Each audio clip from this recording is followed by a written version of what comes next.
I was sitting in a hotel room in Dallas, Texas, counting my pennies, literally counting pennies, trying to figure out if I had enough money to buy breakfast. I was 25 years old, broke, discouraged, and asking myself the same question I'd been asking for years. How did I end up here? And then something shifted in my mind. I asked a different question. Not how did I end up here, but what did I do to end up here? That change in question changed everything. Because the first question makes you a victim.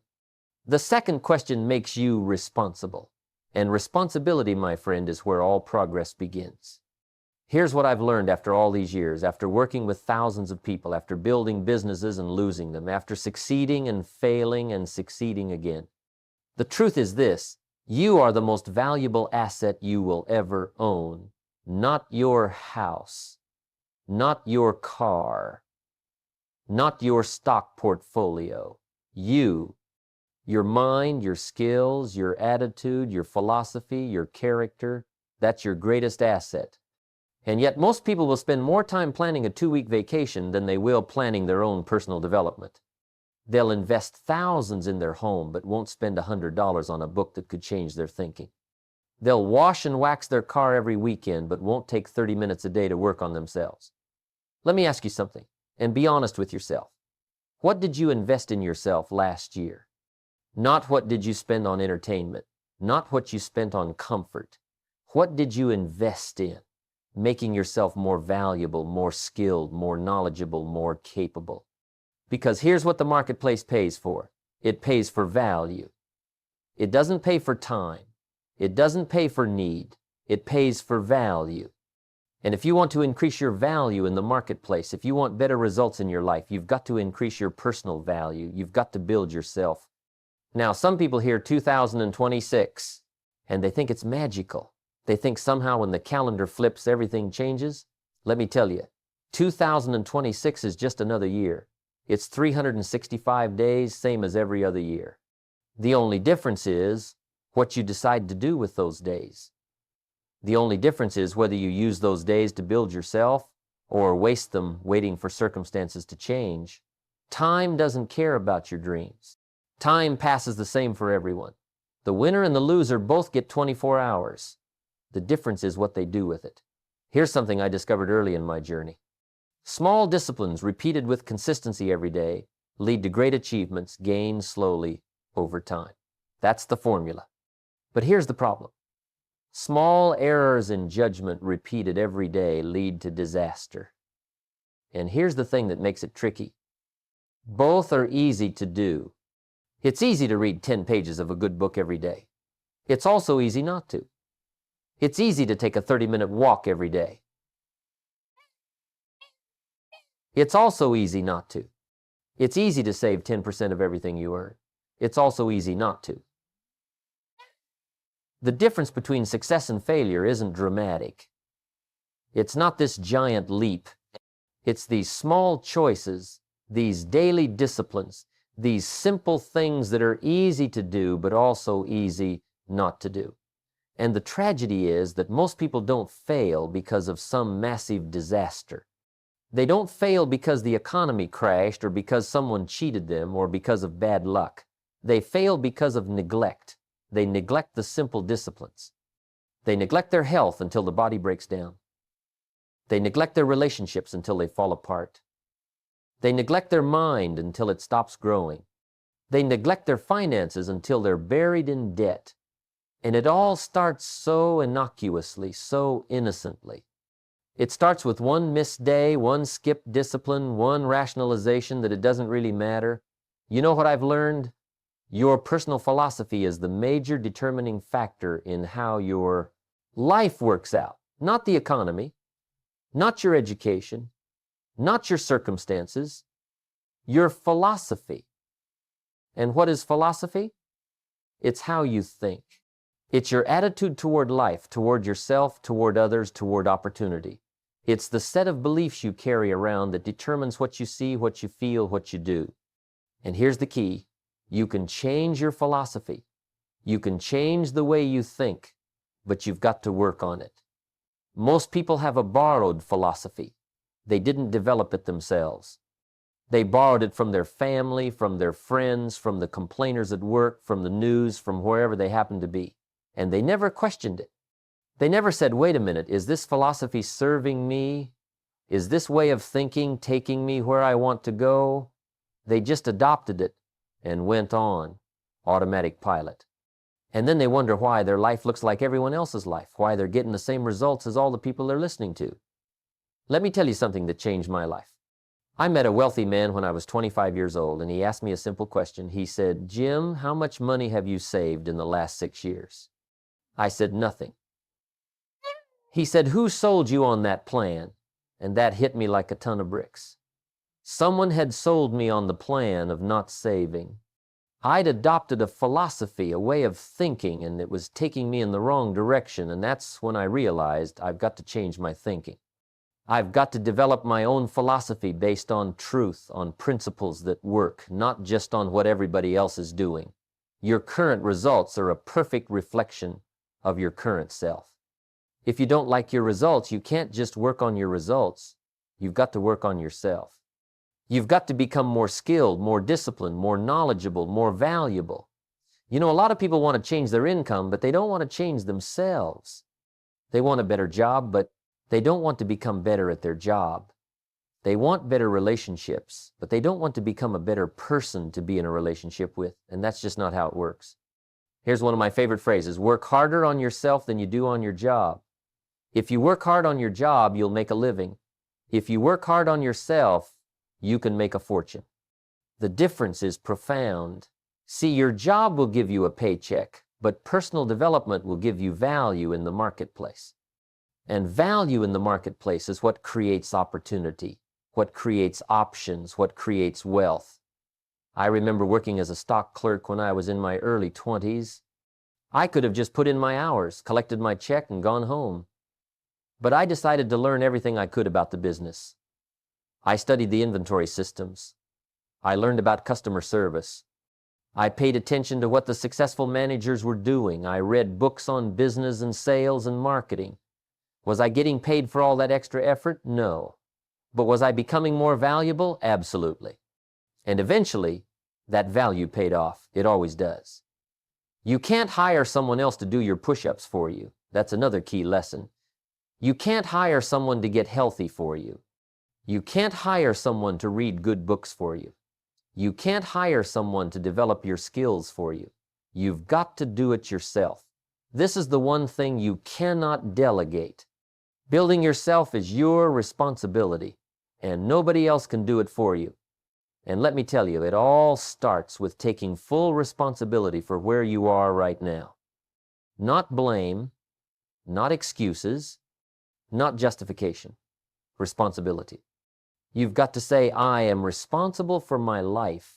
I am responsible for my results. I am responsible for my future. Until you take that responsibility, you're powerless. You're waiting for someone else or something else to change your life. But when you take responsibility, everything changes. Because now you have the power. Now you can do something about it. The amateur waits for motivation. The professional shows up and goes to work anyway. The amateur blames circumstances. The professional takes responsibility. The amateur wants it to be easy. The professional knows it's hard but does it anyway. The amateur quits when it gets difficult. The professional keeps going. And that's the difference between someone who builds themselves and someone who stays the same year after year. So here's my question for you as we think about 2026. Are you going to be an amateur or a professional when it comes to building yourself? Are you going to wait for the perfect time, the perfect circumstances, the perfect opportunity? Or are you going to start right now, right where you are, with what you've got? Because the truth is, there's never a perfect time, there's only now. And what you do now, today, this week, this month, determines who you become and what you achieve in 2026 and beyond. Let me tell you what happened after I started taking responsibility for my life. I realized something profound. The marketplace doesn't care about my needs. It doesn't care that I have bills to pay or a family to feed. The marketplace only asks one question: what can you do? What value can you bring? And right then I had to face a harsh truth. I wasn't very valuable. I had more excuses than skills. I had more complaints than competence, and that's when I understood if I want more from life, I have to become more. It's that simple and that difficult. There's a formula I learned that changed everything for me. Here it is. To have more, you must become more. Don't wish it was easier. Wish you were better. Don't wish for fewer problems. Wish for more skills. Don't wish for less challenge. Wish for more wisdom. Because here's the reality. Unless you change how you are, you'll always have what you've got. You can't keep being the same person and expect different results. That's not how life works. That's not how success works. I started working as a stock clerk, making pennies, and I could have stayed bitter about it. I could have complained that I deserved more, but instead, I made a decision that altered the entire course of my life. I decided to become a student, not just of my job, but of success itself. I started paying attention to people who were doing well. I watched what they did, how they talked, how they handled problems, how they treated people. And I noticed something fascinating. Successful people didn't necessarily work longer hours than everyone else. They worked differently. They thought differently. They approached problems differently. The difference between someone making $30,000 a year and someone making $300,000 a year isn't that one works 10 times harder. It's that one is 10 times more valuable to the marketplace. They've developed skills that are worth more. They've learned things that others haven't learned. They solve bigger problems. They serve more people. They create more value. And the marketplace rewards value. So I started asking myself, how do I become more valuable? And the answer kept coming back to the same thing: skills. I needed to develop skills that would make me worth more in the marketplace. Communication skills, so I could articulate ideas clearly and persuade people effectively. Leadership skills, so I could influence and inspire others. Learning skills, so I could absorb information faster and apply it better. Sales skills, because everything in life is sales. You're either selling your ideas, your vision, your value, or you're being sold on someone else's. Here's what most people don't understand. Your income will rarely exceed your personal development. If you want to earn more, become worth more. It's not about demanding more money. It's about becoming the kind of person who deserves more money. And how do you do that? You invest in yourself. You read books. You attend seminars. You find mentors. You practice new skills. You stretch yourself beyond your comfort zone. I remember when I first started reading books seriously. I was 25 years old, and I'd hardly read anything since high school. My mentor told me, Jim, if you want to be successful, you've got to read. All the answers you're looking for, someone's already figured it out and written it down in a book. So I started reading. And let me tell you, books changed my life. They compressed decades of someone else's experience into days of my learning. They gave me access to the greatest minds who ever lived. They showed me possibilities I'd never considered. But here's the thing about reading. You can't just read and forget. You've got to read and apply. You've got to take what you learn and put it into practice. I developed a habit of reading something good every day and then asking myself, what can I use from this? How can I apply this today? That's when reading becomes powerful. That's when it transforms from information into transformation.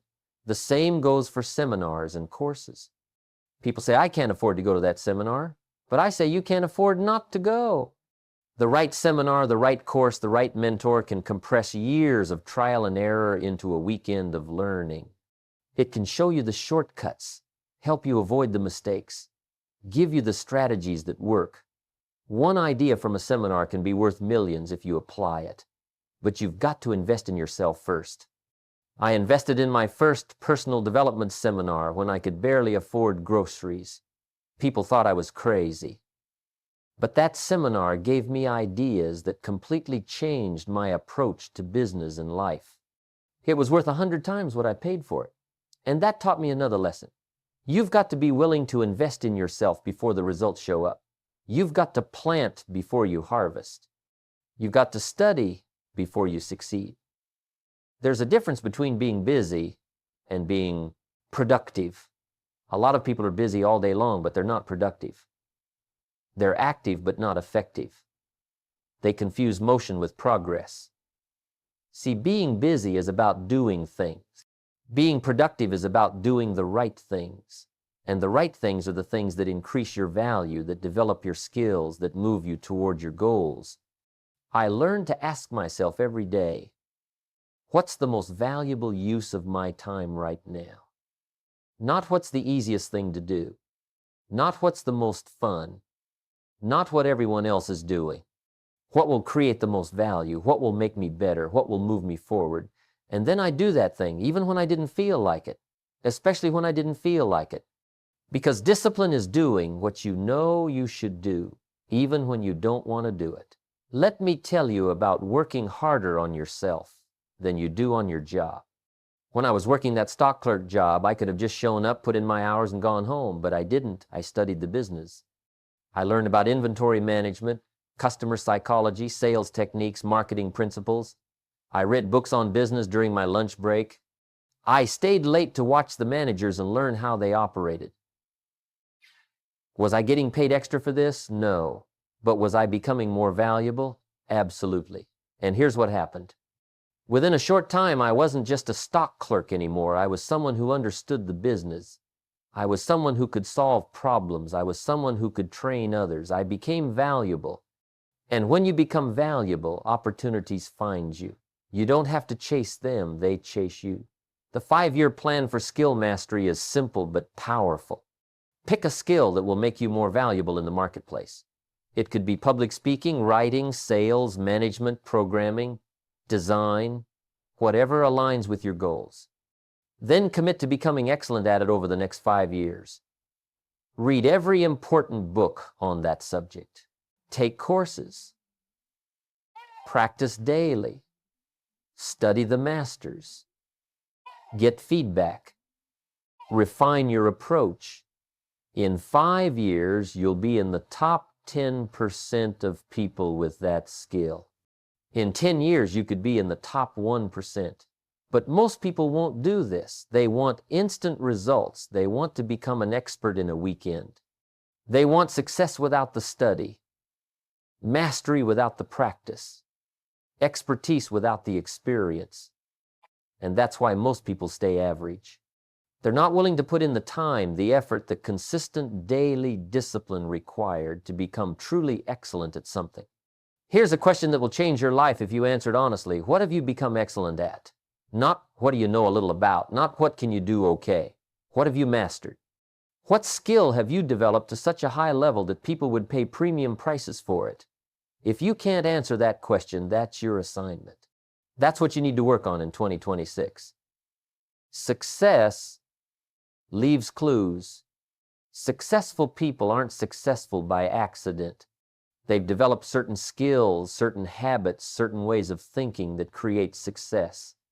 And the beautiful thing is, all of that can be learned. You can learn how successful people think. You can develop the skills they have. You can adopt the habits that make them successful, but you've got to be intentional about it. You've got to study success the way a doctor studies medicine or a lawyer studies law. I spent years studying successful people, and I noticed patterns. They read more than average people. They invest in their education more than average people. They take care of their health more than average people. They set goals and review them regularly. They surround themselves with other successful people. They take calculated risks. They persist when others quit. They see failure as feedback, not as final. And all of these things can be learned and applied. The truth is, you can have more than you've got because you can become more than you are. That's the promise and the challenge. You're not stuck where you are. You're not limited by your current circumstances or your past mistakes or your present situation. You can change, you can grow, you can develop new skills and new abilities. But it starts with a decision. The decision to work on yourself, to invest in yourself, to build yourself into someone more valuable, more capable, more skilled than you are right now. Now, let me talk to you about something that separates the successful from the unsuccessful more than anything else: discipline. Not talent, not luck, not connections, discipline. The ability to make yourself do what you should do, when you should do it, whether you feel like it or not. That's the key.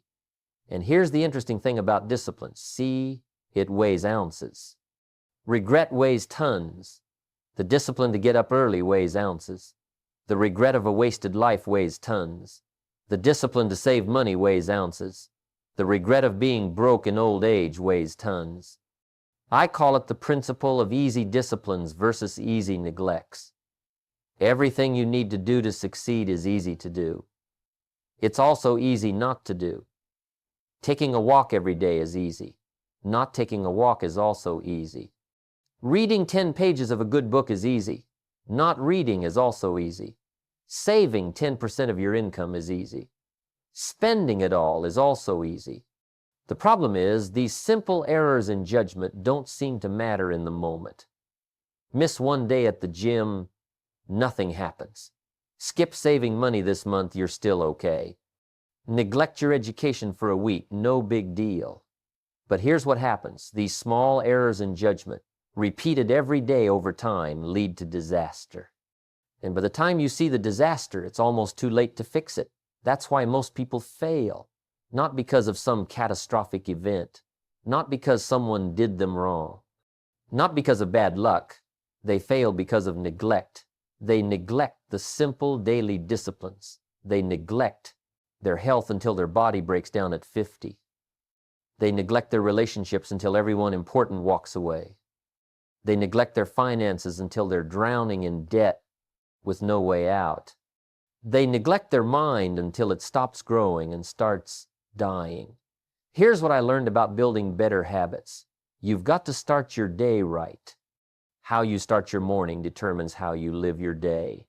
And how you live your days determines how you live your life. So I developed a morning routine, and it changed everything. I'd get up early, before the world started making demands on my time. I'd spend time reading something positive, something that would feed my mind with good ideas. I'd review my goals, remind myself what I was working toward. I'd plan my day, deciding what the most important tasks were. And I'd do all this before I did anything else. Most people wake up and immediately react to the world.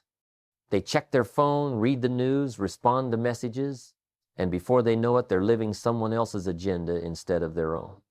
But when you start your day with intention, when you feed your mind first, when you get clear on your priorities, you take control. You're proactive instead of reactive. Let me tell you about keeping a journal. This is one of the most powerful habits I ever developed. Every day, I'd write down what happened, what I learned, what I observed. I'd capture ideas before they slipped away. I'd record lessons from my mistakes. I'd document my progress toward my goals. And over time, that journal became worth more than my car, more than my house, because it contained my personal development journey. It showed me where I'd been, what I'd learned, how far I'd come. Goals work like a magnet. They pull you forward. They give you direction when you're confused and motivation when you're discouraged. But here's the thing about goals. You've got to write them down. You've got to review them regularly. You've got to break them into steps. A goal without a plan is just a wish. And wishes don't come true. Plans do. I learned to set goals in every area of life. Financial goals, health goals, relationship goals, personal development goals, contribution goals. Because success isn't just about money. It's about becoming a complete person, someone who's growing in all areas. And when you have clear goals, you can measure your progress. You can see if you're moving forward or just treading water. Breaking bad habits requires a different approach than most people think. You can't just stop a bad habit, you've got to replace it with a good one. See, every bad habit serves some need. It reduces stress, provides comfort, fills time, whatever. So if you just try to stop it without replacing it, you'll fail. But if you replace it with something better that serves the same need, you can succeed. Replace mindless eating with a walk. Replace watching TV with reading. Replace complaining with gratitude. Give yourself a better option. Financial discipline is one of the hardest but most important habits to develop. Pay yourself first. That's the rule. Before you pay anyone else, before you spend on anything else, save at least 10% of everything you earn. Put it away where you can't touch it easily. Let it accumulate. Let it grow. Because here's what happens when you do this. You change your relationship with money. You stop being a consumer and start being an investor. You stop spending tomorrow's money today and start building tomorrow's security today. The same discipline applies to your health. Your body is the vehicle that carries you through life. If you don't maintain it, it breaks down. And unlike a car, you can't trade it in for a new model. This is it. So treat it right. Move your body every day. Feed it good fuel, not junk. Get enough sleep. These aren't complicated things, but they require daily discipline. And the payoff is enormous. More energy, better health, longer life, higher quality of life. Here's the truth about discipline. It gets easier the more you practice it. The first time you say no to that dessert, it's hard. The 100th time, it's automatic. The first time you get up early to exercise, it's torture. After 6 months, it's just what you do. Discipline becomes habit, and habit becomes character, and character becomes destiny. That's the progression. So as you think about building yourself in 2026, ask yourself this: what daily disciplines do I need to develop? What small actions, done consistently every day, would transform my life over time? And then start doing them. Not tomorrow, not next week, today, right now. Because every day you wait is another day of compound neglect, another day further from where you want to be. The best time to start was yesterday. The next best time is now. When I was broke and struggling, I looked around at the people I was spending time with. They were all broke and struggling too. We'd sit around complaining about the economy, about our bosses, about how unfair life was, about how the rich people had all the advantages. And you know what? We were all going in the same direction. Nowhere. We were reinforcing each other's negative philosophy. We were validating each other's excuses. We were dragging each other down. Then I met my mentor, and he asked me a question that changed everything. He said, "Jim, who are you around? What are they doing to you? What have they got you reading? What have they got you saying? Where have they got you going? What do they have you thinking? And most important, what do they have you becoming?" Those questions hit me hard because I realized the people I was associating with were taking me in the wrong direction.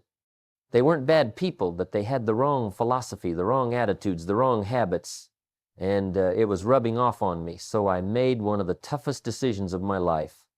I changed my associations.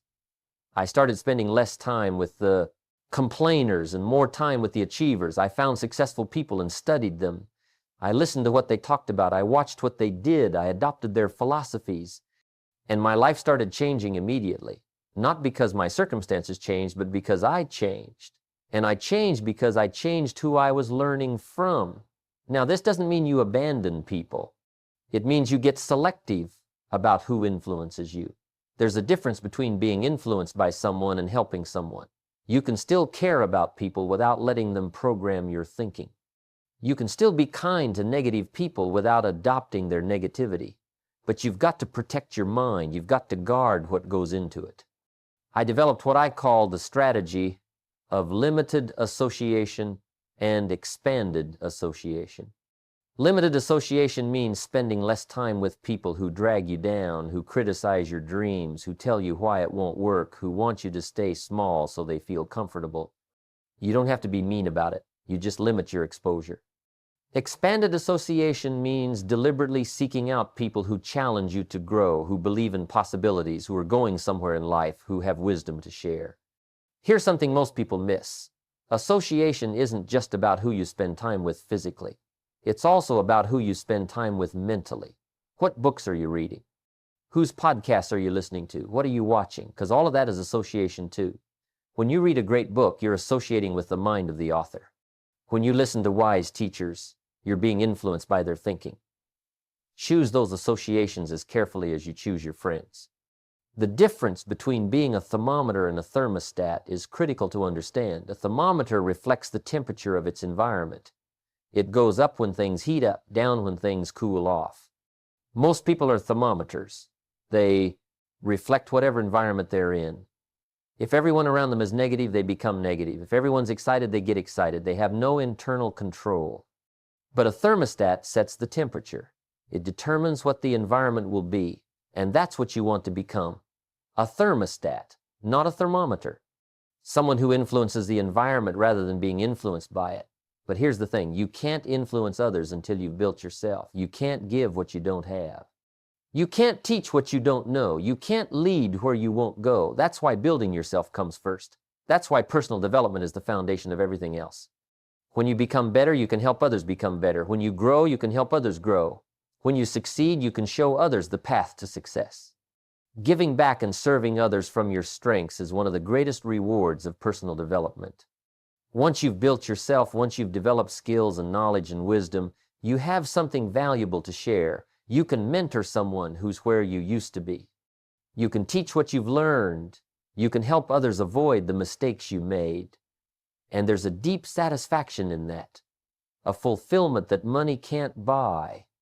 I've learned that the purpose of building yourself isn't just to get more for yourself. It's to become more so you can give more, contribute more, serve more. When you develop your skills, you can solve bigger problems for more people. When you grow your wisdom, you can give better counsel. When you increase your influence, you can make a bigger positive difference in the world.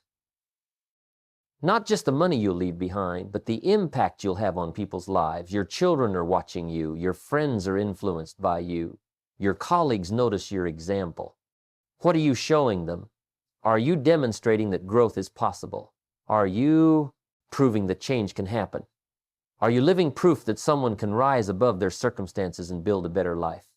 That's what building yourself is really about. It's about becoming someone worth following, someone worth listening to, someone worth learning from, not because you're perfect, nobody is, but because you're committed to growth, to improvement, to becoming better than you were yesterday. So here's my challenge to you as we stand at the beginning of 2026. Make this the year you become that person. Make this the year you build yourself into someone of real value, real substance, real influence. Start today. Not tomorrow when conditions are better. Not next week when you have more time. Not next month when you have more money. Today, right now, this moment. The best time to plant a tree was 20 years ago. The second best time is today. The same is true for building yourself. Maybe you should have started years ago. But you can start today, and 20 years from now, you'll be so grateful you did. You'll look back and say, that was the turning point. That was when everything changed. That was when I decided to build myself. Make 2026 that year. Make today that day. The life you want is waiting for the person you're willing to become.